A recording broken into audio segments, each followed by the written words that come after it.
ఒకసారి మన పాపాలు అనుకున్న వెంటనే మనం పోయినసారి నేర్చుకున్నట్టుగా మన పాపాలను క్షమించి సమస్త దుర్నీతి నుండి మనలో పవిత్రంగా చేస్తాం కదా. దేవుడు ఎలా క్షమిస్తాడంటే మన పాపాలను పోయినసారి నేర్చుకున్నామో పడవటికి తూర్పు ఎంత దూరమో అంత దూరం దేవుడు మన అతిక్రమములను తొలగిస్తాడు. రెండవది, మన పాపములు ఎర్రగా రక్తం వలె ఉన్నా వాటిని తెల్లగా హిమం వలె చేస్తాడని ఆయన వాగ్దానం చేశాడు. మూడవది, మనం పోయినసారి నేర్చుకున్నట్టుగా మనం మన పాపాలను కొన్ని వాటిని విడిచిపెట్టినట్లయితే దేవుడు మన పాపములను సముద్రం యొక్క అగాధంలో పడేస్తాడు. అంటే మళ్ళీ ఆయన మన జ్ఞాపకము చేసుకోదు. నాలుగవది, మనం పోయినసారి నేర్చుకున్నది ఏంటంటే ఒక్కసారి మన పాపలను ఒప్పుకొని వాటిని విడిచిపెట్టినట్లయితే దేవుడు తన వీపు వెనక మన పాపాలను పడమిస్తాడు. మళ్ళీ చూడడంటే మన వీపు మనకు కనబడదు కాబట్టి దేవుడు ఒక్కసారి మనం ఒప్పుకున్న పాపాలను ఆయన వీపు వెనక అంటే ఒకసారి మనం ఒప్పుకుంటే చాలు దేవుడిని మళ్ళా వాటిని జ్ఞాపకం చేసుకోవడంట, క్షమిస్తాడంట. లాస్ట్ మనం చూసింది ఏంటంటే నేను నా కృప చొప్పున వారి అపరాధాలను తుడిచి వెళ్తును. ఆయన అంతేకాకుండా వాళ్ళ పాపం మరల జ్ఞాపకము నేను చేసుకున్నది పోయిన 2 వారాల క్రితం మనం నేర్చుకున్నాం. మరి పోయిన వారం మనం ఏం నేర్చుకున్నామంటే ఒక్కసారి మన పాపాలు ఒప్పుకున్న తర్వాత దేవుడు మనందరినీ నీతిమంతులుగా చేస్తాడు. ఓకే, ఒక్కసారి పాపం ఒప్పుకుని వాటిని విడిచిపెట్టిన తర్వాత మనం దూరమంటా ఇలాగా మనము నీతిమంతులు ఉంటాయి.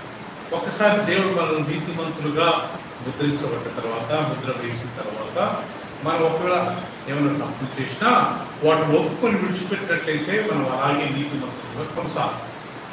అదే పాపమును అదే తప్పును మనము రెగ్యులర్గా కంటిన్యూగా మనము చేయకూడదంట. ఫ్రీగా చేసినట్లయితే అది మనకు కొద్దిగా ప్రమాదమే. సో వాళ్ళంటి వాళ్ళు దేవుని దగ్గర క్షమాపణ అడిగి ఓకే అయినంత వరకు వాటిని విడిచిపెట్టి ఒక్కొక్క జీవితాన్ని ప్రారంభించుకుంటే చాలా ఆశీర్వాదకరమైన. అంతేకాకుండా పోయినసారి మనం నేర్చుకున్నది ఏంటంటే మనము నీతిమంతులుగా మారిన తర్వాత మనల్ని ఎవరే కానీ తీర్పు తీర్చడం తప్ప ఏ మనుషులు కానీ మనం తీర్పు తీర్చడం మనలో ఎవరు ఖండించరంట, ఎవరు మనల్ని అపరాధులు అని అనరంట. ఎందుకంటే దేవుడు మనల్ని నీతిమంతులుగా చేశాడనే వాక్యాన్ని మనం పోయినసారి నేర్చుకున్నాం. అంతేకాకుండా మనం మన పాపాలు ఒప్పుకున్న వెంటనే కొన్నిసార్లు యేసుక్రీస్తునే మన పాపాల కొరకు దేవుని దగ్గర క్షమాపణ అడుగుతాడంట. ఎందుకంటే యేసుక్రీస్తు మన మధ్యవర్తి. మనం ఒప్పుకున్న పాపాలను ఆయన శుద్ధిపరచడమే కాకుండా తండ్రి అయిన దేవుడు శుద్ధిపరచడమే కాకుండా యేసుక్రీస్తు మన గురించి రికమెండ్ చేస్తాడంటే కూడా అప్పుడు తండ్రి అయిన దేవుడు మన పాపాలను క్షమిస్తాడు. మనకు మధ్యవర్తి లోకంలో ఎవరు లేరంట, యేసుక్రీస్తు తప్ప. ఓకే, చాలామంది వేరే వేరే వాళ్ళకు ప్రార్థన చేసి ఒకే వేరే వాళ్ళ మధ్యవర్తులుగా వాళ్ళు ఎంచుకుంటారు. కానీ వాక్యంలో యేసుక్రీస్తు ఆ వాక్యంలో రాయబడింది నేనే మార్గము, నేనే సత్యమును, నేనే జీవము, నా తప్ప ఎవరు తండ్రి వద్దకు రాలేడు అనే మాటను ఆయన జ్ఞాపకం చేసుకున్న విషయాన్ని మనం గుర్తుపెట్టుకోవాలి. సో పోయినసారి మనం నేర్చుకున్నట్టుగా మన పాపాలు ఒప్పుకున్న వెంటనే మా యేసుక్రీస్తు మన పాపాలను ఒప్పు దేవుని దగ్గర క్షమాపణ అడిగి మన పాపాలకు ఆయన విమోచన కలిగిస్తాడు. అది ఎక్కడ ఉందంటే రోమీయులకు రాసిన పత్రికలో మనం నేర్చుకున్నాం. ఒకసారి తీసుకుందాం. అది 8వ అధ్యాయము, రోమీయులకు రాసిన పత్రిక 8వ అధ్యాయము 34వ వచనం ఒకసారి గమనించినట్లయితే మన కొరకు విజ్ఞాపన కూడా చేయువాడు ఆయనే అనే మాట మనకు తెలియదు కదా. రోమా 8:34 అండి. మీరు తీసినట్లయితే నేను మీ కొరకు చదువుతాను. 8:34లో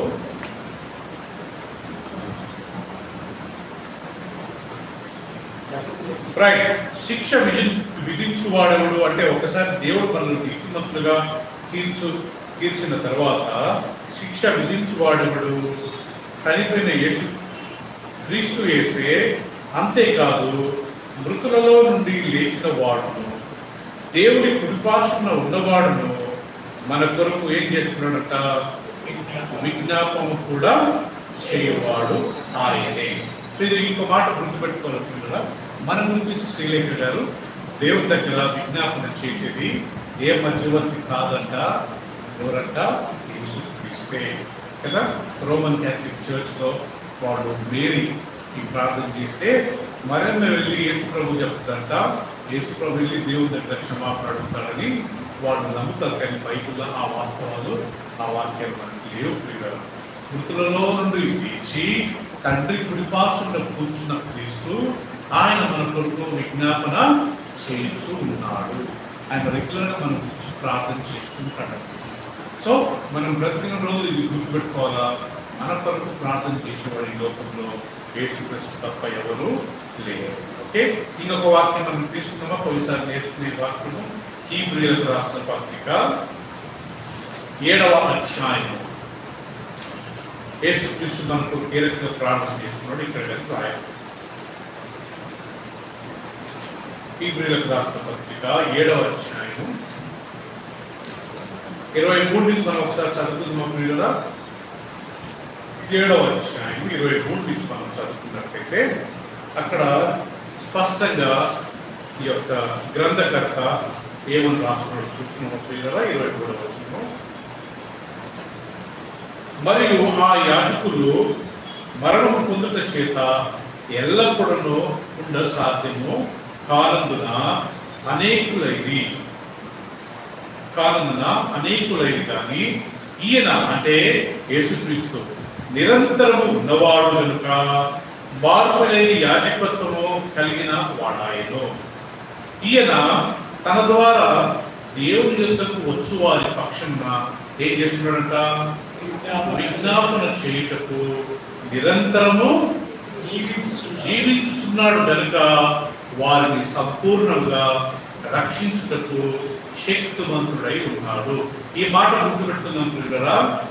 దేవుని పక్షంన విజ్ఞాపన చేయుటకు నిరంతరము యేసుక్రీస్తు జీవించుచున్నాడు. సో మన గురించి యేసుక్రీస్తు అనేవాడన తండ్రి దగ్గర కుడిపార్శ్వన కూర్చొని మన మీద తప్పు చేసినప్పుడు మనం దేవుని దగ్గర అడిగినప్పుడు యేసుక్రీస్తు తండ్రి దగ్గరికి వెళ్ళి, అయ్యా నాకు సైన్యం తెలుసు, నాకు దేవగారం తెలుసు, నాకు ఫీలేఖ సిస్టర్ గారు తెలుసు, కాబట్టి వాళ్ళు బై మిస్టేక్ చేశారయ్యా, వారిని క్షమించమని యేసుక్రీస్తు తండ్రి యొక్క విజ్ఞాపన చేస్తూ ఉంటాడు. మనం అడగాలి దేవాలను క్షమించమని. అట్ ద సేమ్ టైం యేసుక్రీస్తు కానీ మనం అడిగిన పాపాలను తీసుకుని దేవుని దగ్గర రికమెండ్ చేస్తాడంట. ఒక వాక్యంలో మనం ఏం చదువుతున్నామో, మనం యేసు ప్రభు నామంలో తండ్రికి ప్రార్థన చేస్తే ఆయన మన ప్రార్థన ఆలపిస్తాడు అంటారు కదా ప్రియులారా. చూసుకుందాం ఆ వాక్యము. మనం యేసుక్రీస్తు నామంలో తండ్రికి ప్రార్థించినప్పుడు ఎవరు వింటారంట చూద్దామండి ప్రియులారా. యోహాను సువార్త 16వ అధ్యాయం 23వ వచనం అందరం తీసుకుందామండి.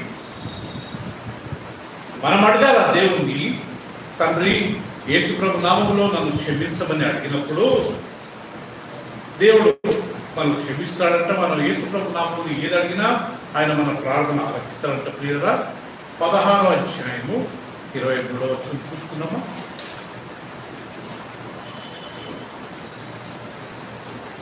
రైట్, అందరు తీసిన తర్వాత నేను చదువుతాను. 16:23.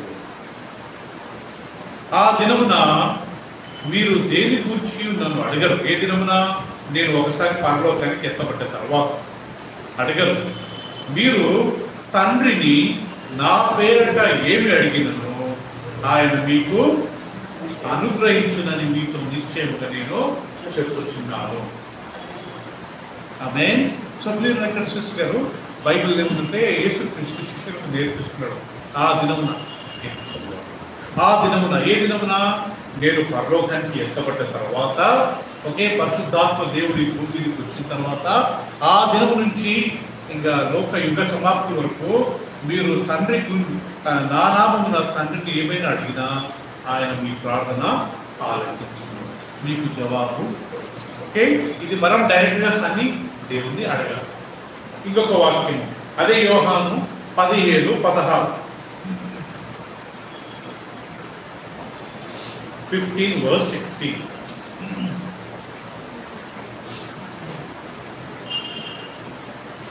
15వ అధ్యాయము 16వ వచనంలో యేసుక్రీస్తు మళ్ళా ఈ మాట అంటాడండి. ఏమని అంటాడంటే కదా, మీరు నన్ను ఏర్పరచుకునలేదు, మీరు నా పేరట తండ్రిని ఏమి అడుగుతురో అది ఆయన మీకు అనుగ్రహించినట్లు అనే మాట రాయబడింది. మీరు నా నామమున తండ్రిని ఏది అడిగినా ఆయన మీకు అది అనుగ్రహించున్నారు. రవీందర్ గారు అర్థమైంది కదా, మనం తండ్రిని అడగాలంటే ఏదైనా ఎవరి నామమున? యేసుక్రీస్తు నామమున. యేసు ప్రభు నేర్పిస్తున్నాడు శిష్యులకు, ఆ దినమున అంటే నేను ఒక్కసారి పరలోకానికి ఎత్తబడి తండ్రి కుటుంబాంశంలో కూర్చున్న తర్వాత ఆ దినమున మీరు ఏమడిగినా నా నామమున తండ్రిని మీకు అనుగ్రహించును. ఇక్కడ అంటాడు, నా పేరట మీరు తండ్రిని ఏమడిగినా ఆయన మీకు అది అనుగ్రహించును. సో సిస్టర్ గారు, యేసు ప్రభు నామము అది మనకు చాలా ముఖ్యమైనది అనమాట. ఆ నామమును మనం తండ్రిని అడిగినా తండ్రి మన ప్రార్థనకు జవాబిస్తాడు, మన ప్రార్థనకు వింటాడు. అంతేనా? ఒట్టి ప్రార్థన ఒక్కటైనా ప్రియులరా, మనం యేసు ప్రభు నామమున దెయ్యాలను వెళ్ళగొట్టవచ్చు, రోగులను స్వస్థపరచవచ్చు, అన్య భాషలు మాట్లాడవచ్చు, పాములను ఎత్తుపట్టుకోవచ్చు. అది ఎవరు నామమున? యేసు నామం. మనం సొంతంగా మనం వెళ్ళామనుకోండి ప్రియులరా, పాములు కాటేస్తాయి. మనం సొంతంగా యేసు ప్రభు నామం కాకుండా సొంతంగా మనం వెళ్తే మనం ఏదైనా తాకితే విషం ఇచ్చి మనం చనిపోతాము. యేసు ప్రభు నామం కాకుండా మనం వేరే నామం లేకపోతే మన శక్తితో దెయ్యాలను వెళ్ళగొట్టామనుకోండి, బైబిల్లో రాయబడింది, ఒక దురాత్మ యాజకులు 7 మంది కుమారులు వాళ్ళు వెళ్ళి నువ్వు యేసునామమున పో అన్నప్పుడు ఆ సైతాన్ని అన్నదంటే దెయ్యాలు ఉన్నాయంట, నాకు యేసు ప్రభు తెలుసు, పౌలు తెలుసు, నువ్వెవరు రా బాబు, మీరెవరు అని చెప్పి వాళ్ళ బట్టలు విడదీసి వాళ్ళ వాళ్ళ ఊరంతా తగ్గుతున్నారు. సో కాబట్టి మనం దెయ్యాలు వెళ్ళగొట్టాలన్నా ఎవరు నామన్నట? యేసు నామం. మార్కు సువార్త తీసుకున్నాం ప్రియులరా, 16వ అధ్యాయం. ఎంత ముఖ్యమైన మాటలు. యేసు ప్రభువు నామం లేకుండా మనం ఈ లోకంలో ఏది కానీ చేయలేమంటారు. మార్కు సువార్త 16వ అధ్యాయం 16 చదువుతాం వినండి. 17 శిష్యులతో యేసు ప్రభు అంటుంది కదా, 14 పిమ్మట 11 మంది శిష్యులు భోజనం కూర్చున్నప్పుడు ఆయన వారికి ప్రత్యక్షమై తాను లేచిన తరువాత తను చూచిన వారి మాట నమ్మనందున వారి అవిశ్వాసాన్ని, అపనమ్మకం నిమిత్తము, హృదయ కాఠిన్యము నిమిత్తము వారిని ఏం చేశాడంట? గద్దించాడట. గద్దించి ఇమ్మీడియట్గా వాళ్ళకి రెస్పాన్సిబిలిటీ ఇస్తున్నాడు. ఏమని? మీరు సర్వలోకములకు వెళ్ళి సర్వ సృష్టికి సువార్తను ప్రకటించుడు, నమ్మి బాప్తిస్మం పొందిన వాళ్ళు రక్షింపబడు, నమ్మని వారికి శిక్ష విధింపబడును. సో మీరు అక్కడ ఒక మాట గమనించండి, యేసుక్రీస్తు శిష్యులను గద్దించాడంట. సుమిత గారు వాళ్ళ యొక్క కఠినాన్ని బట్టి, అవిశ్వాసాన్ని బట్టి, వాళ్ళ కఠిన హృదయాన్ని బట్టి మీరు నన్ను నమ్మలేకపోయారు అని చెప్పి అందరూ గదిలో కూర్చున్నప్పుడు యేసులో ప్రత్యక్షమై వారి యొక్క అవిశ్వాసాన్ని బట్టి వారిని గద్దించాడు.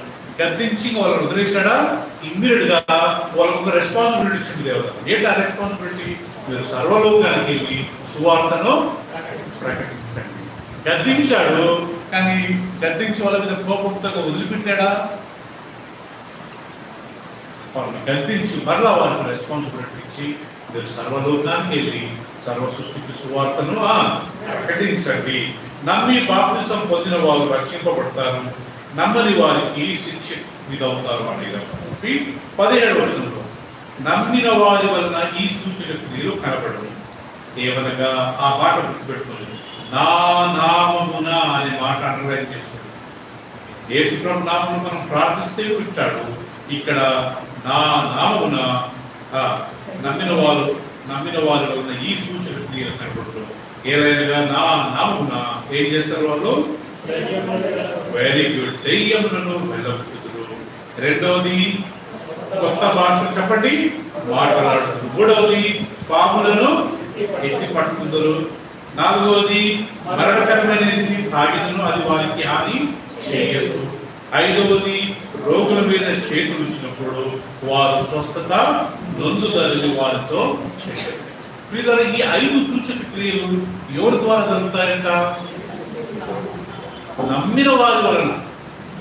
ఇప్పుడు ఒక మాట గమనించండి ప్రియులారా, యేసుక్రీస్తు శిష్యులకు ఏం చెప్తున్నాడు? సన్ని మీరు వెళ్ళి 11 మంది శిష్యులు, 12 మంది ఉండాలి కదా, యూదా ఊరేసుకొని చనిపోయాడు కాబట్టి 11 మందితో మీరు వెళ్ళి సర్వలోకానికి వెళ్ళి సర్వ సృష్టికి సువార్తను ప్రకటించండి. ఎవరైతే మీరు చెప్పిన మాట విని నమ్మి బాప్తిసం తీసుకుంటారో, ఇప్పుడు నేను ఈ సువార్తను ప్రకటించాను, ఈ ఇంటి ఎదురుటోళ్ళు ప్రభువు నమ్ముకున్నారు, వాళ్ళు బాప్తిసం తీసుకుని రక్షణ పొందుతారు. సో ఇప్పుడు వాళ్ళు ఏం చేస్తారంట? యేసు ప్రభు నామంలో దెయ్యాలను, నేను కాదు, నేను సువార్తను చెప్పి వాళ్ళకి బాప్తిసం ఇచ్చి వెళ్ళిపోయాను. నేను అన్ని ప్రదేశాల్లో నేను ఉండలేను కదా. ఇప్పుడు వాళ్ళు నా సువార్త సేవను, ఆ భారాన్ని వాళ్ళు తీసుకొని వాళ్ళు ఇప్పుడు ఏం చేస్తున్నారంట? మరే మొదలు వారు వెళ్ళి ఎవరి మీద తల మీద చేయబెట్టినప్పుడు దెయ్యాలు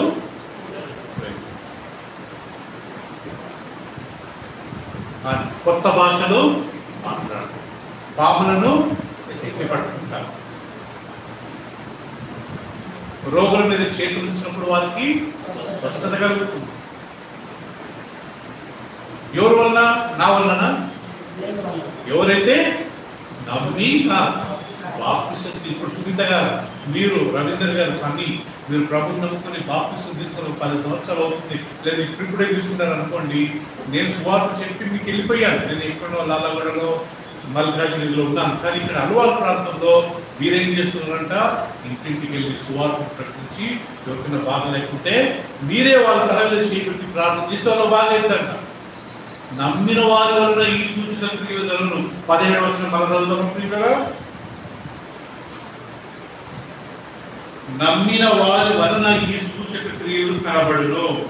ఏమనగా నా నామమున దయ్యములను వెళ్ళగొట్టుదురు, క్రొత్త భాషలు మాట్లాడుదురు, పాములను ఎత్తి పట్టుకుందురు, మరణకరమైనది ఏది త్రాగినది వారికి హాని చేయదు, రోగుల మీద చేతులు ఇచ్చినప్పుడు వారు స్వస్థత నొందుదని వారితో చెప్పారు. ఇది ప్రియుల వాస్తవం. సో సువార్త సేవ,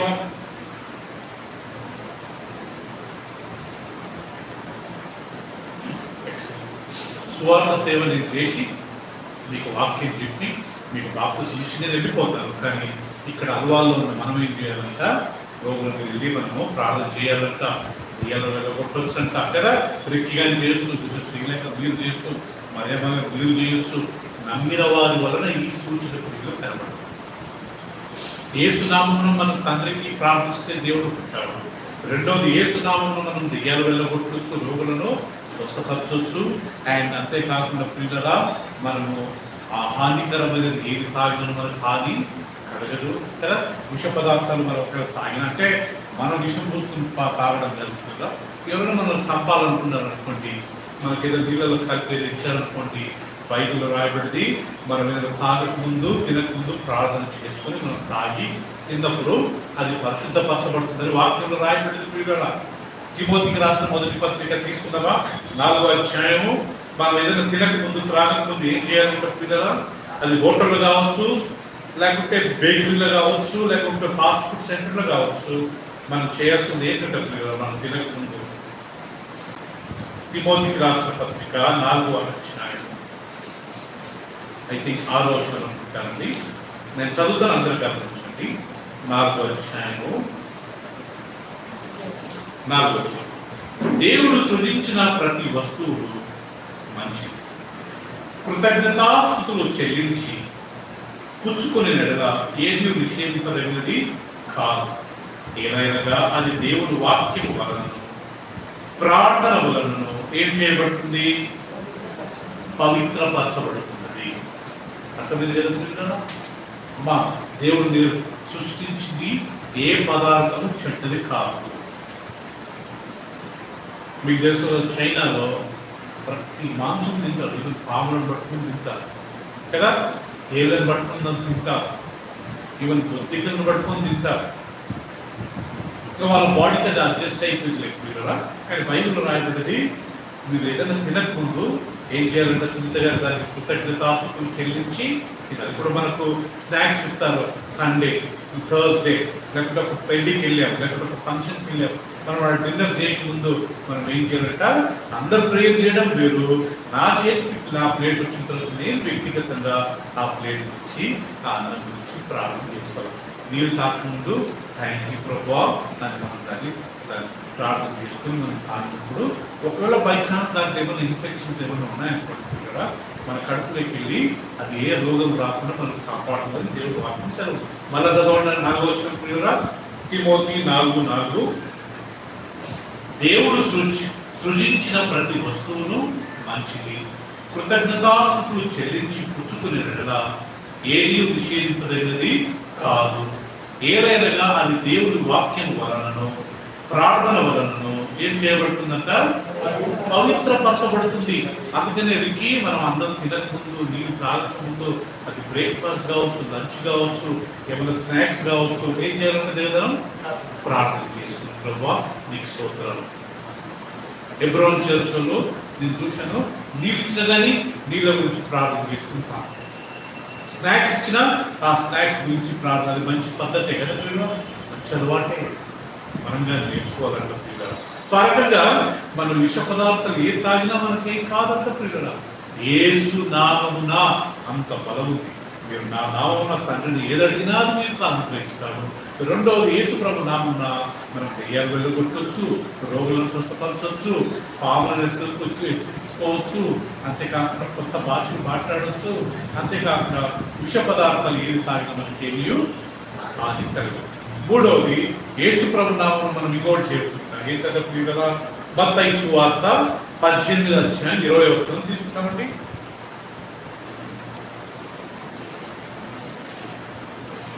మత్తయి సువార్త 18:20.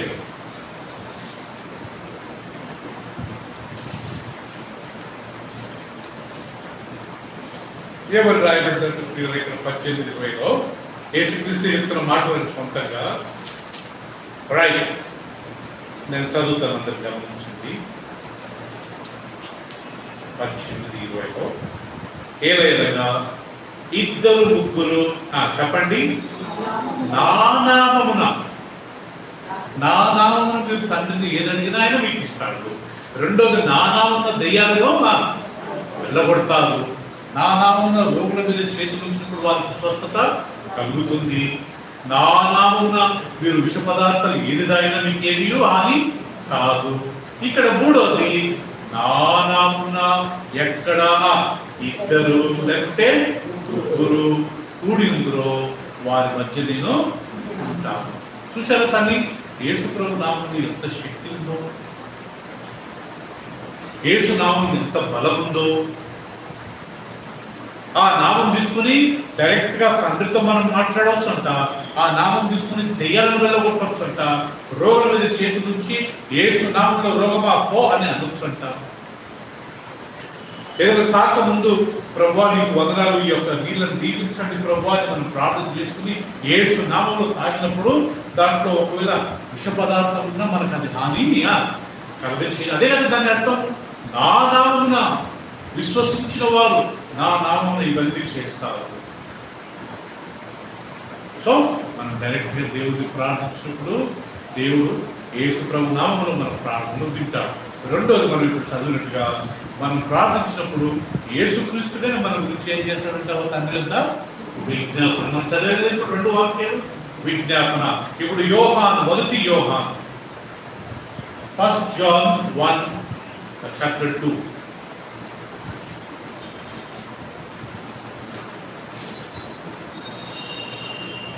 రెండవ వచనం.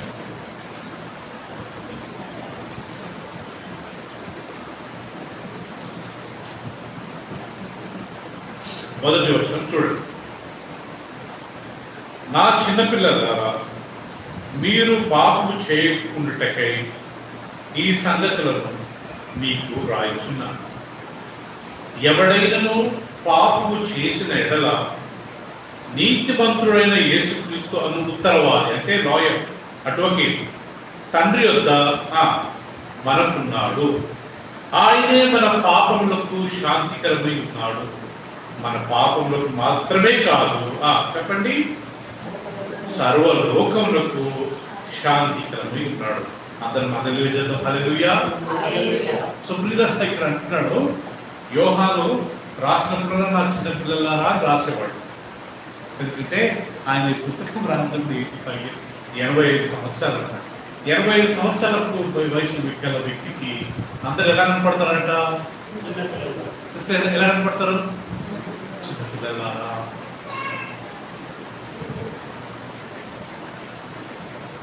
నేను కొంతమంది పాస్టర్లను చూశాను. ఓకే, ఆ కొద్దిగా వయసు పెద్దదే ఉంటుంది. వాళ్ళు చివరికి వాళ్ళ భార్యను పట్టుకొని కానీ లేదు నాన్న లేదమ్మా అటు అంటే వాళ్ళ దృష్టిలో వీళ్ళంతా ఎవరన్నట్టు చిన్నపిల్లలు. నేను ఎప్పుడైనా ఎవరితో మాట్లాడుకుంటుంది చూడకుండా నేను కదా నాకు అలవాటు లేదు నాన్న లేదమ్మా లేదు నాయన అంటే యోహాను ఇది రాసేటప్పుడు ఆయన 25 సంవత్సరాలు కాబట్టి ఆ బిలీవర్స్ అందరినీ ఆయన తన సొంత కుమారుడుగా భావించి నా చిన్న పిల్లలారా రాశారు.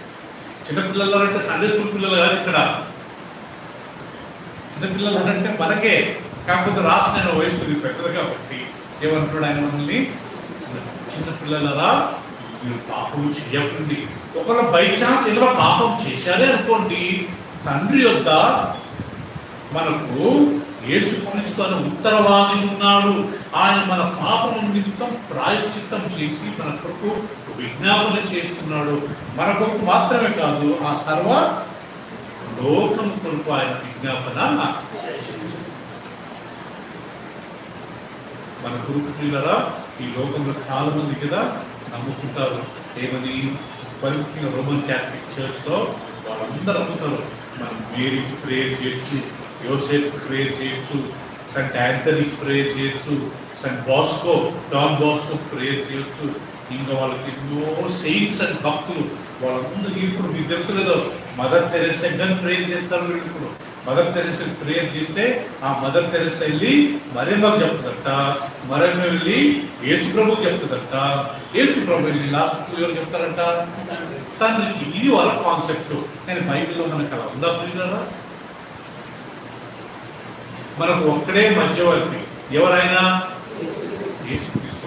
అదే తిమోతికి రాసిన పత్రిక పోయిసారి నేర్చుకున్నాం కదా పిల్లరా, 2వ అధ్యాయం తీసుకుందాం.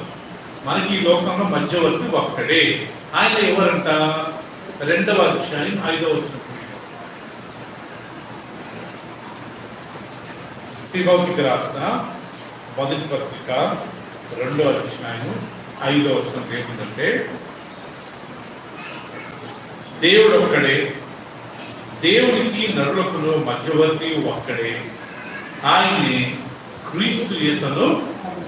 మళ్ళా చదువుదామా? దేవుడు ఒక్కడే, దేవునికి నరులకు ఎవరంట? మధ్యవర్తి ఒక్కడే, ఆయన్ని క్రీస్తు యేసును. అర్థమైంది కదా? సో సునీత గారు, మనకి ఈ లోకంలో బ్రతికిన రోజుల్లో గుర్తుపెట్టుకోవాల్సింది మనం మధ్యవర్తి ఒక్కడే. ఎవరంట ఆ మధ్యవర్తి? యేసుక్రీస్తు. దేవుడు ఎంతమంది? ఒక్కడే. ఆయనకు మన నరులకు మధ్యవర్తి ఒక్కడే. కాబట్టి యేసుక్రీస్తే మన మధ్యవర్తి. ఏ వ్యక్తి కానీ మన మధ్యవర్తి కాదు. నేను మీ మధ్యవర్తిని కాలేను. నేను వాలంటీర్గా మీ కొరకు ప్రేయర్ చేయడం అది వేరు, కానీ నేను మీకు ఎవరికి మధ్యవర్తి కాదు. మనం ఎవరికి మధ్యవర్తులము కాము. మనందరికీ మధ్యవర్తి ఒక్కడే, ఆయనే యేసు. మన పాపాలు ఒప్పుకున్నప్పుడు, డైరెక్ట్గా తండ్రితో ఒప్పుకున్నప్పుడు తండ్రి మన ప్రార్థనలు విని మనం క్షమిస్తాడు. లేదు అది చాలా ఘోరమైన పాపం అన్నప్పుడు యేసుక్రీస్తు మన గురించి రికమెండ్ చేస్తాడంట. ప్రభా సునీత నాకు తెలుసు ప్రభా, మరింత నాకు తెలుసు, సైన్యం నాకు తెలుసు ప్రభా, వాళ్ళు మంచోళ్ళే ప్రభా, ఈ మిస్టేక్ ఏదో జరిగిపోయింది ప్రభా, వాళ్ళ నిమిత్తం నేను క్షమాపణ అడుగుతున్నా, వాళ్ళని నువ్వు క్షమించమని తండ్రి రికమెండ్ చేస్తాడంట కదా. అప్పుడు తండ్రి యేసుక్రీస్తు రికమెండ్ చేస్తాడంట. అప్పుడు తండ్రి అయిన దేవుడు ఆ వ్యక్తిని క్షమిస్తాడు. అందుకే యేసుక్రీస్తు ఎక్కడ కూర్చున్నాడు? ఇప్పుడు తండ్రి యొక్క కుడి పార్శ్వన 2 సింహాసనాలు ఉంటాయంట. ఒకటి తండ్రి కూర్చునే సింహాసనము, రెండోది యేసుక్రీస్తు కూర్చునే సింహాసనం ఉంటుందట. కుడి పార్శ్వం అంటే రైట్ హ్యాండ్, అంతే కదా పిల్లలు? నా రైట్ హ్యాండ్ అండి. నేను ఎప్పుడైనా లేనప్పుడు ఈయనని చూసుకుంటాడండి. నాకు అన్ని విషయాలు ఈయన ఈజ్ మై రైట్ హ్యాండ్ అంటే ఏంటి? ఇట్లా కుడి చేయలేదు మనకు చాలా బలమైన చేయి. సో ఆ రకంగా యేసుక్రీస్తు అనేవాడు మనకు మధ్యవర్తి. ఏ మానవుడి మనకు మధ్యవర్తి కాదు. సో యేసుక్రీస్తు ఈ లోకంలో ఉన్నప్పుడు ఇప్పుడే కాదు, ఆయన ఈ లోకంలో ఉన్నప్పుడు కానీ ఎప్పుడు తండ్రికి ఆయన ప్రార్థన చేసేవాడు. యేసుక్రీస్తు ఈ లోకంలో ఉన్నప్పుడు ఆయన ఎల్లప్పుడూ తండ్రికి ప్రార్థన చేసేవాడు అంటే. ఒకసారి తీసుకుందామా లూకా సువార్త. యేసుక్రీస్తు చూసి మనం నేర్చుకోవాల్సిన ఒక సత్యం ఏంటంటే, మనము ప్రార్థన చేసుకోవాలా అన్నదానికి ఇది ఒక మంచి సాధన. 6వ అధ్యాయం. యేసుక్రీస్తు లోకంలో ఉన్నప్పుడు ఆయన ఏ రకంగా ప్రార్థనకు సమయాన్ని కేటాయించేవాడో మనం ఇక్కడ చూడగలుగుతాం. 6వ అధ్యాయము అందరు చూడండి మీ బైబిల్ 12వ వచనం అండి.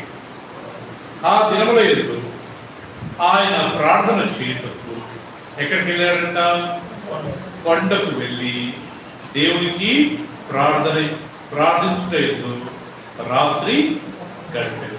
చూశారు, యేసుక్రీస్తు లోకంలో ఉన్నప్పుడమ్మా ఆయన ఎక్కువ కాలం మరేమో గారు రాత్రిపూట కొండపైకి వెళ్ళి రాత్రంతా దేవునితో గడిపాడు. అంటే మాట్లాడుకుంటా దేవునితో ప్రార్థన చేసేవాడు.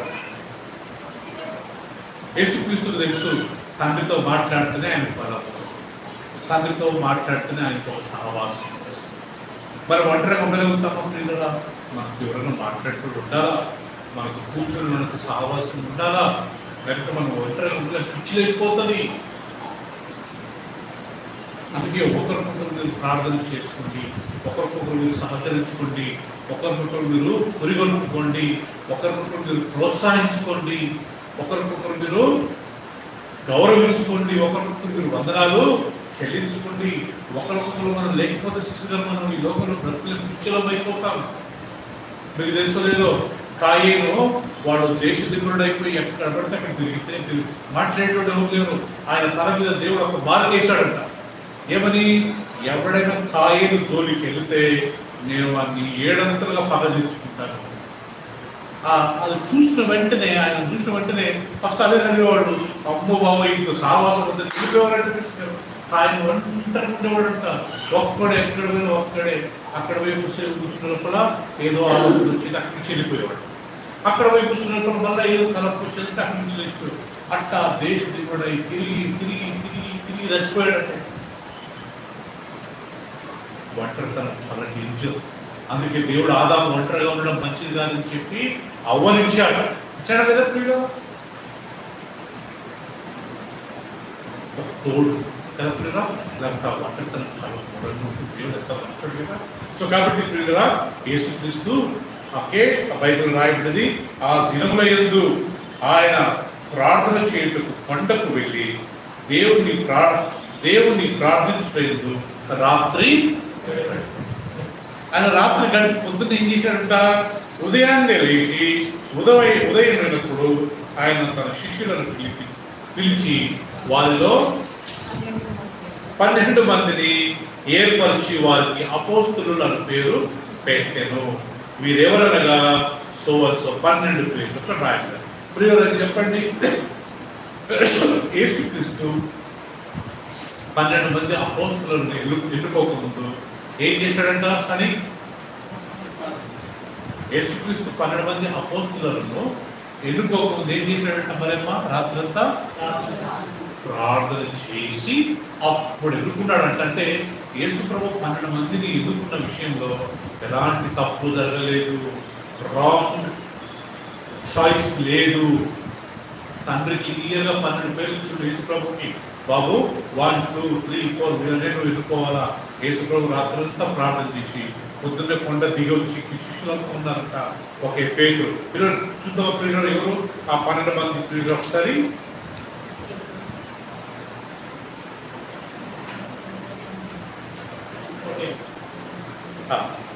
చదవండి. చదవం. వారికి అపోస్తలులు పేరు పెట్టినవి ఎవరనగా ఆయన ఎవరికి పేతులను మారు పేరు పెట్టినో ఆ సీమోను, అతని సహోదరుడైన అంద్రేయ, యాకోబు, యోహాను, ఫిలిప్పు, బర్తలోమయి, మత్తయి, తోమ, అల్ఫై కుమారుడైన యాకోబు, జెలోతు అనబడిన సీమోను, యాకోబు సహోదరుడైన యూదయ, ద్రోహి ఇస్కరియోతు, వారు ఆయన వారితో కూడా దిగివచ్చి మైదానములో నిలిచినప్పుడు ఆయన శిష్యులు గొప్ప సమూహములను ఆయన బోధ వింతలను తమ రోగమును కుదుర్చుకున్నటకు యూదా దేశంలో యేసుక్రీస్తు రాత్రంతా ప్రార్థన చేసి ఉదయాన్ని వచ్చి 12 మంది అపోస్తలులను ఎన్నుకున్నాడు. ఎవరంతా 12 మంది ప్రియులరా? పేతురు, యోహాను, యాకోబు, ఆంద్రేయ, అంతేకాకుండా యూదా, ఫిలిప్పు, కరెక్ట్ 12 మందిని ఎన్నుకున్నాడు. అంటే ఏమన్నా మిస్టేక్ చేశాడు యేసు ప్రభు? నో. కానీ వాళ్ళలో 12 మందిలో ఒకడు దొంగగా మారాడు. ఎవరైనా? యూదా, ఇస్కారియోతు అయిన యూదా. ఆయన సర్నేమ్, ఆయన ఇంటి పేరు ఇస్కారియోతు, ఆయన పేరు యూదా. ఆయనకు డబ్బు ఆశ కలిగింది. ఆయన డబ్బు కొరకు యేసు ప్రభువును పట్టించాడు. లాస్ట్కి వెళ్ళి ఊరేసుకొని చనిపోయాడు. ఎంత ఘోరం కదా!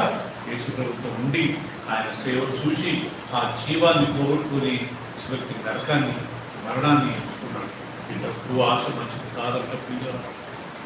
డబ్బు ఎంత ఘోరమో యూదా విషయంలో మనం చూస్తే మనకు తెలుసు. సో యేసుక్రీస్తు ఆ రోజుల్లో ఆయన ప్రార్థన చేసుకుంటే కూడా మన గురించి ప్రార్థించబడు. రెండోది మార్కు సువార్త 14వ అధ్యాయం తీసుకుందామండి.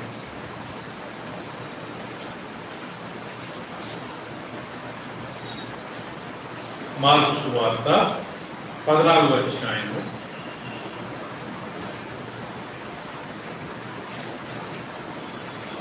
32 నుంచి చదువుతాను, వినండి. వారు గెత్సేమని అనబడిన చోటునకు వచ్చినప్పుడు ఆయన యేసు, నేను ప్రార్థన చేసి వచ్చు వరకు మీరిక్కడనే కూర్చుండడని తన శిష్యులతో చెప్పి పేతురు, యాకోబును, యోహానును వెంటబెట్టుకుని పోయి మిగుల విభ్రాంతి నందుకు. ఓకే, సో ప్రియులారా, ఇక్కడ యేసుక్రీస్తు కొంతమందిని ముగ్గురిని తీసుకెళ్లారంట ప్రార్థన. ఎక్కడ తీసుకెళ్లారంట? గెత్సేమని అనే తోటలు.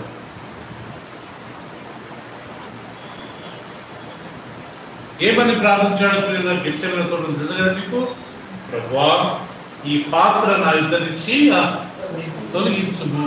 ఆయన నా చిత్తం కాదు, నీ చిత్తమే కదా. మరి నా చిత్తం కాదు ప్రభువా,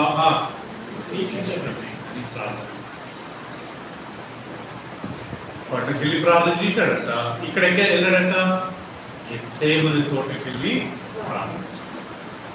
ఇంకొక స్థలంలో యేసుక్రీస్తు ఎక్కడికి వెళ్ళి ప్రార్థన చేశాడు చూద్దాం కదా. మత్తయి సువార్త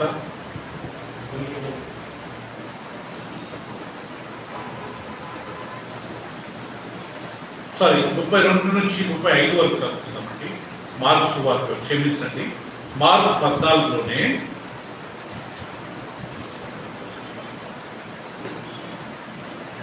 35 చూసుకుందామండి.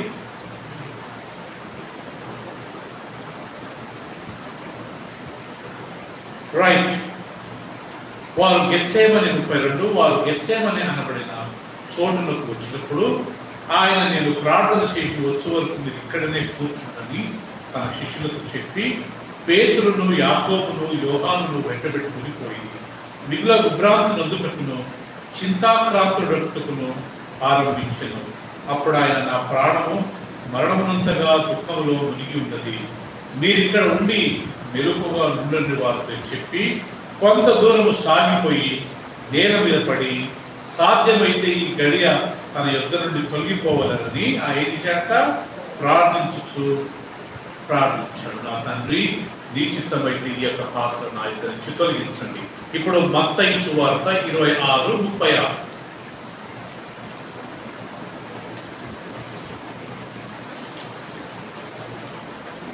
మత్తయి సువార్త 26:36 మనం గమనించినట్లయితే,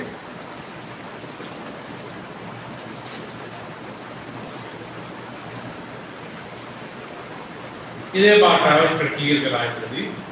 అంతటా యేసు వారితో కూడా గెత్సేమని అనబడిన చోటికి వచ్చి నేను అక్కడికి వెళ్ళి ప్రార్థన చేసి వచ్చు వరకు మీరు ఇక్కడ కూర్చుండని శిష్యులతో చెప్పి అనే మాట రాయబడింది. సో యేసుక్రీస్తు ఈ లోకంలో ఉన్నప్పుడు కొండ మీదకి వెళ్ళి ప్రార్థించేవాడంట, గెత్సేమనే తోటకి వెళ్ళి ప్రార్థించేవాడంట. ఆయన ఎక్కడెక్కడ సమయం దొరుకుతుందో అక్కడంతా ప్రార్థన, అది ఆయన వ్యక్తిగత జీవితం గురించి ప్రార్థించాడు.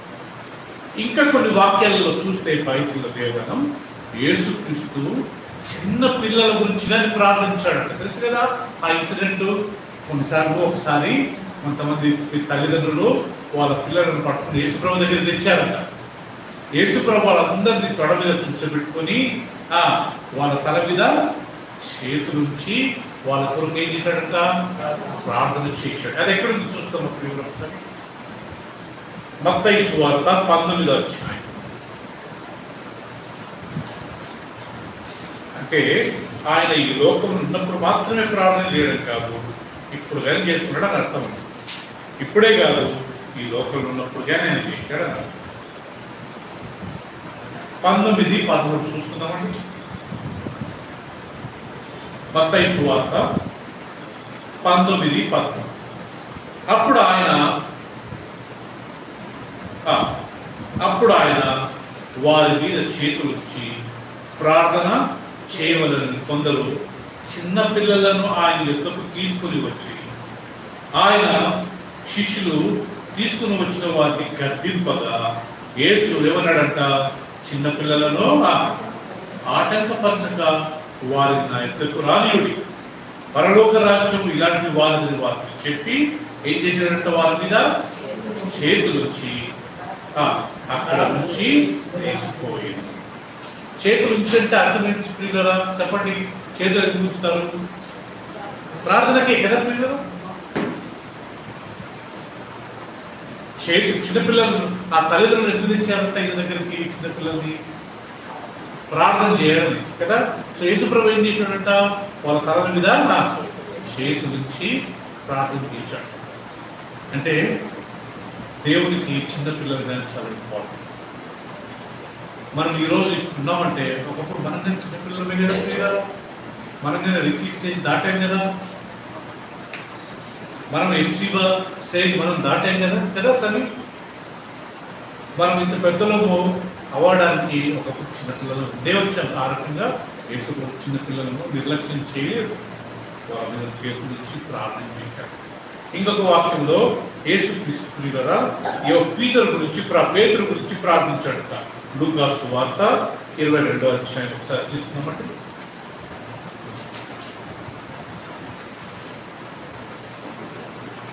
లూకా సువార్త 22:32.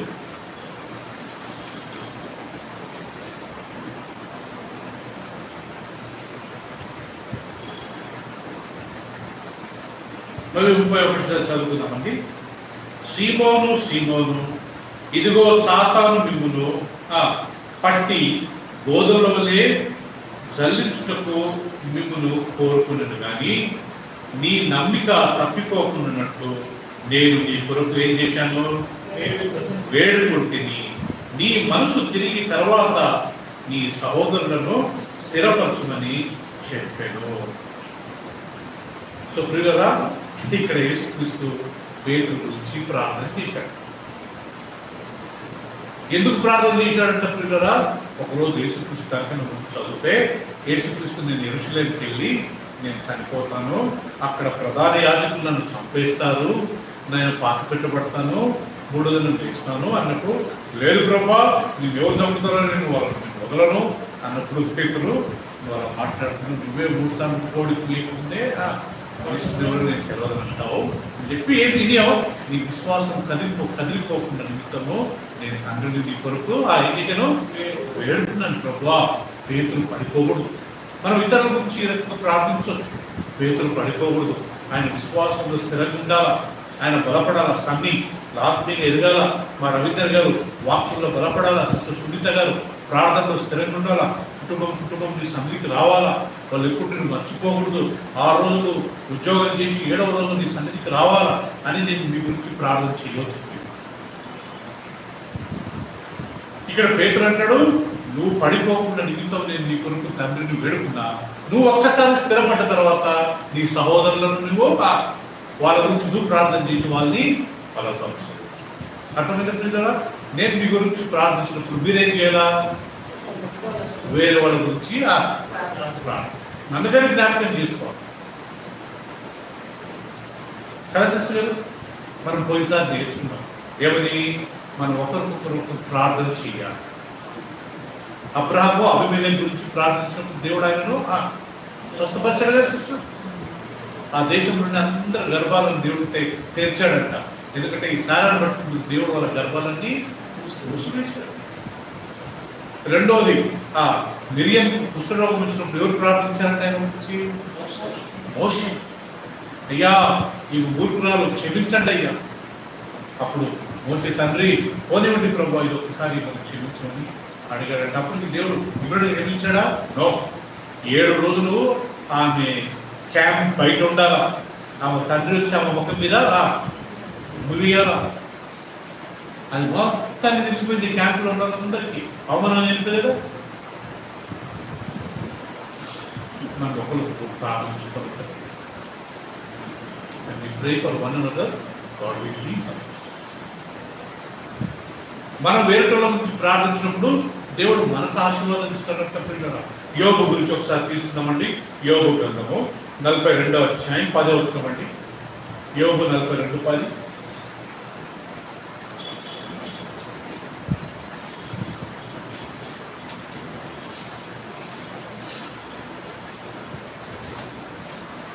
యోబు గ్రంథం 42వ అధ్యాయం 10వ వచనము.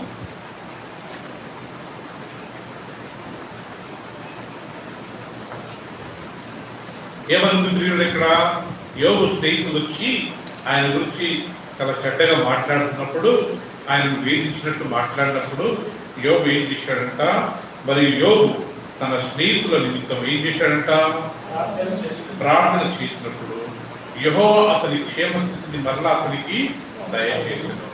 మరి యోబునకు పూర్వము కలిగిన దానికంటే 2 అంతలు అధికముగా యెహోవా అతనికి దయచేసాడు. అప్పుడు అతని సహోదరులందరూ, అతని అక్క చెల్లెళ్ళందరూ, అంతకుముందు అతనికి పరిచయమైన వారు వచ్చి అతనితో కూడా అతని ఇంట ఏం చేశారంట? అన్నపానం పుచ్చుకొని యెహోవా అతని మీద రప్పించిన సమస్త బాధను కూర్చి ఎంత లేసి దుఃఖములు పొందితిమని అతని కొరకు దుఃఖించుచు అతని ఓదార్చిని, ఇదియుగాక ఒక్కొక్కడు ఒక వరహాను, ఒక్కొక్కడు బంగారు ఉంగరం అతనికి తెచ్చి ఇచ్చింది. ఇక్కడ యోబు వేరే వాళ్ళ గురించి ప్రార్థిస్తే దేవుడు వాళ్ళని బ్లెస్ చేశాడా? యోబుని బ్లెస్ చేశాడా? ఇప్పుడు నేను మరేమ్మా మీ గురించి ప్రార్థన చేశాను. సో దేవుడు యాక్చువల్గా రూల్ ప్రకారం ఎవరిని బ్లెస్ చేయాలా? మిమ్మల్ని చేయాలా కదా. నేను రవీంద్ర గారు, సన్నీ, సునీత గారి గురించి ప్రార్థించాను. దేవుడు ఏం చేయాలి? యాక్చువల్గా మిమ్మల్ని బ్లెస్ చేయాలి. కానీ ఇక్కడ దేవుడు ఎవరిని బ్లెస్ చేశాడు? నన్ను బ్లెస్. అంతే కదా. యోబు తన ఇప్పుడు ఆయన స్నేహితులు ఏం చేశారంట? రిచి యోబు ఒంటి మీద ఫుల్ కుంకులు, చీము రక్తం గారుతుందంట. ఒక చిల్లి పెంకు తీసుకొని ఆయన గోపుకునేవాడంట. ఇప్పుడు గోపుకునేవాడంట. ఆ గోపుకున్నప్పుడల్లా చీము రక్తం కారేదంట. బూడిదలో కూర్చున్నాడు. ఎందుకు కూర్చున్నాడంట? బూడిదలో బ్యాక్టీరియా బూడిదలో నుంచి బయటికి వెళ్ళదంట. అక్కడనే స్టక్ అవుతుందంట. అందుకే బూడిద ఒక గోనె పట్ట చుట్టుకొని బూడిదలో కూర్చొని బాధపడతా ఉంటే ఆయన నలుగురు స్నేహితుల చెట్టు కూర్చొని, అయ్యో యోగు నీకు ఇలా కాకుండా వచ్చింది, అయ్యో చాలా బాధకరంగా ఉందని మొదట కొంచెం బాగా మాట్లాడారు. తర్వాత వీళ్ళు కానీ క్లాస్ పెట్టారంట. నువ్వు ఏదో చేసావు, అందుకే నీకు ఈ రోగం వచ్చింది.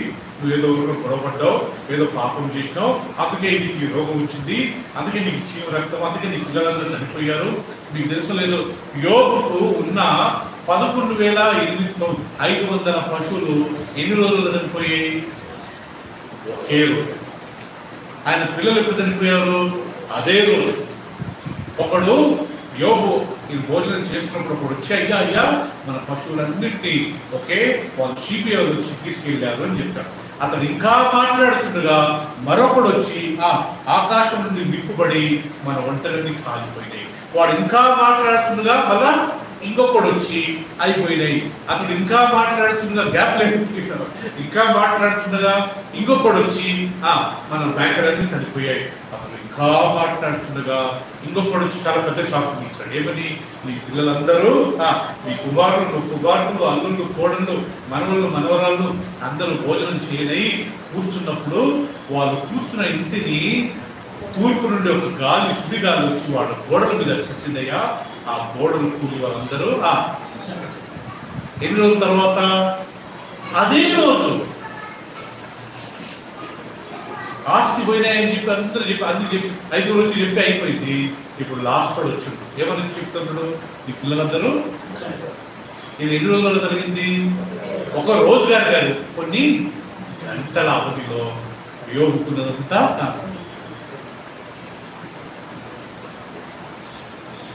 మన న్యూయార్క్, మన అమెరికాలో ఒక సిటీ కాలేజీ జరుగుతుంది కదా, లాస్ ఏంజలస్. ఎంతసేపు అయితే నుంచి మేము ఒక 2 రోజులు పడిపోతున్నాం. కానీ పోయింది కదా, పెద్ద పెద్ద ఇల్లు, కోట్ల రూపాయల పైసలు. ఇక్కడ యోగా ముందు పోగొట్టుకున్నట్టు ఒకే రోజులో భయం. దానిపైన దేవుడు కురుపులు దుర్దలు, దానిపైన భార్య వచ్చి ఇచ్చి ఇంకా ఆయన ఆమెకు తెలిసి నీ దగ్గర పైసలు లేవు, ఆస్తి లేదు.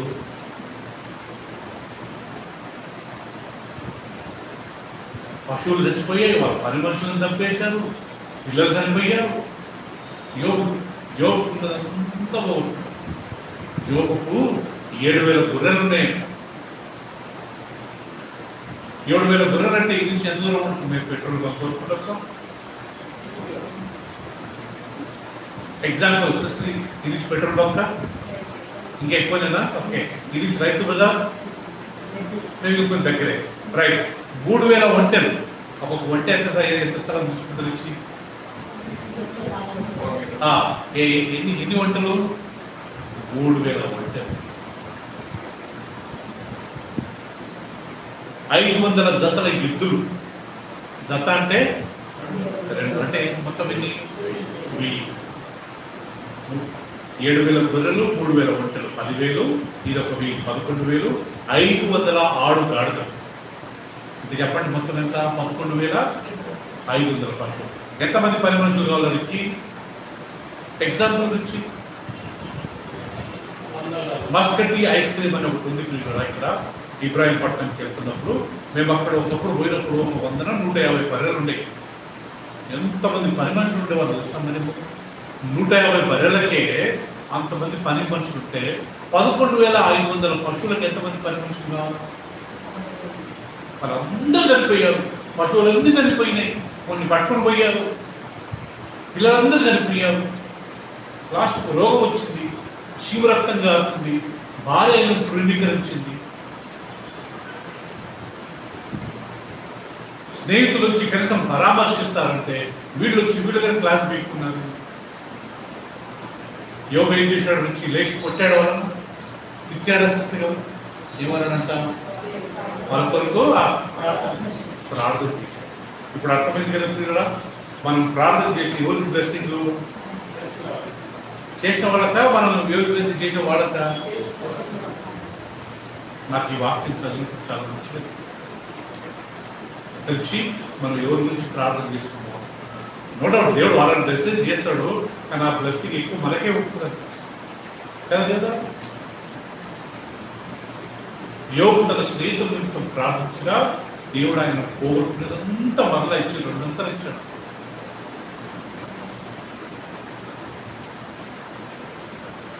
సో యేసుక్రీస్తు నామంలో మనం ప్రార్థన చేయాలి. 2వది క్లియర్.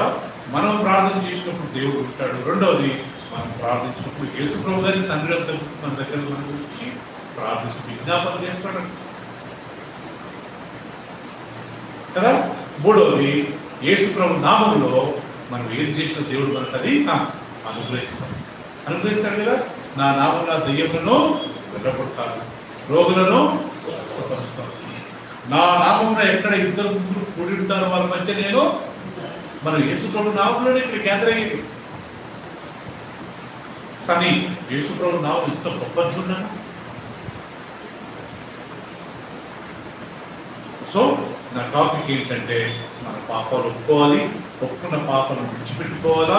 దాంతో ఒక్కసారి మనం ప్రభుని నమ్ముకుని విశ్వాసం ఉన్నప్పుడు మనం నీతిమంతులుగా దేవుడు మారుస్తాడు వచ్చి ఒక్కసారి నీతిమంతులుగా మారిన తర్వాత ఇంకా మనం పాపులు అని అనేవాడు ఎవరు ఉంటారు. ఒకవేళ మనం బాప్తిసం తీసుకొని కొత్త జీవితాన్ని ప్రారంభించి బై మిస్టేక్ పడిపోయామనుకోండి, ఏం చేయాలని రిపెంట్ కావాలి. వెరీ గుడ్, సారీ ప్రభు. మన రక్షణ పోదు. మనం పాపం చేసిన వెంటనే మన రక్షణ దేవుడు తీసాడు. ఒకసారి గిఫ్ట్ ఇచ్చిండు అంతే. దేవుడు మన రక్షణ అనేది గిఫ్ట్, మళ్ళీ అది లాక్కోడు. మనం ఏం చేయాలి? చేసిన తప్పు కొరకు పశ్చాత్తాపడి నేను చేయకుండా ప్రభు సారీని మనం అన్ని చూసుకుని మళ్ళీ ముందుకెళ్ళాలి. ఏదైనా ఘోర పాపం అయితే యేసుక్రీస్తు అనే ఉత్తరవారు మనకు ఏం చేస్తున్నాడంట? ప్రార్థన విజ్ఞాపన చేయాలి. ఈ లోకంలో యేసుక్రీస్తు ప్రార్థించాడు కదా. ఈ లోకంలో ఉన్నప్పుడు ఆయన చిన్నపిల్లల గురించి ప్రార్థించాడు. రెండోది పేతురు గురించి ప్రార్థించాడు. మూడవది ఆయన గురించి ఆయన ప్రార్థించాడు. గెత్సేమనే తోటలో ఈ పాత్ర నా ఇద్దరి నుంచి తొలగించండి. లాస్ట్ యోబు విషయంలో గమనించే యోబు ఎవరి గురించి ప్రార్థించాడు? వేరేటోళ్ళ గురించి, తన స్నేహితుల నిమిత్తం. ఎవరు ఆ స్నేహితులు? ఈయన బాగా ప్రేమించి ఈయన బాగా పరామర్శించిన వారా? క్లాస్ పీకున్నాడు కదా పిల్లరా. వాళ్ళ గురించి ప్రార్థిస్తే దేవుడు వాళ్ళని బ్లేమ్ చేయలే. ఎవరిని బ్లేమ్ చేసాడు?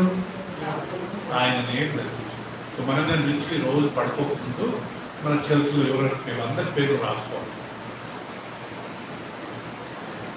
Mariyamma family, Mariyamma, Uday, Supriya and Shiva, Srilekha, Chalam, Richie, ఎరిక్కి, దేవదానం, పరిమళ, ముఖేష్, మేఘన, సునీత, రవీందర్, సనీ, వాళ్ళ కుమార్, అలా అందరి పేరు రాసుకుని మనం ఏం చేయాలంటే దేవదానం రోజు వాళ్ళ గురించి ప్రార్థించాలి. మన సంఘం గురించి మనము ప్రార్థించాలి. చేయాలి కదా? చేస్తే ఎవరు బ్లెస్సింగ్? మనకే బ్లెస్సింగ్. ఆమేన్. ప్రార్థన చేస్తాం. ఒక 2 నిమిషాలు అందరం కళ్ళు మూసుకుందాం.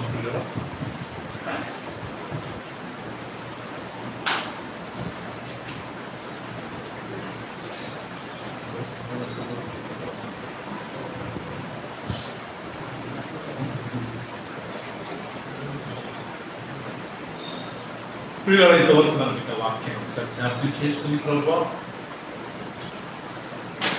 మేము పాపాలు ఒప్పుకున్న వెంటనే నన్ను క్షమించే దేవుడు.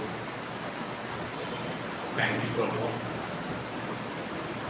యేసుక్రీస్తు మా కొరకు విజ్ఞాపన చేస్తూ మా మధ్యవర్తి ఆయన్ని. మాకెవరు మధ్యవర్తి లేరు ప్రభువా. ఎంత మంచి మధ్యవర్తి. ఆయన నామంలో మేము ప్రార్థిస్తే దేవుడు వింటాడు, జవాబిస్తాడు. ఆయన నామంలో మేము దెయ్యాలు వెళ్ళగొట్టవచ్చు. ఆయన నామంలో మేము రోగులను స్వస్థపరచవచ్చు. ఆయన నామంలో మేము కూడితే ఆయన మా మధ్య ఉంటాడు.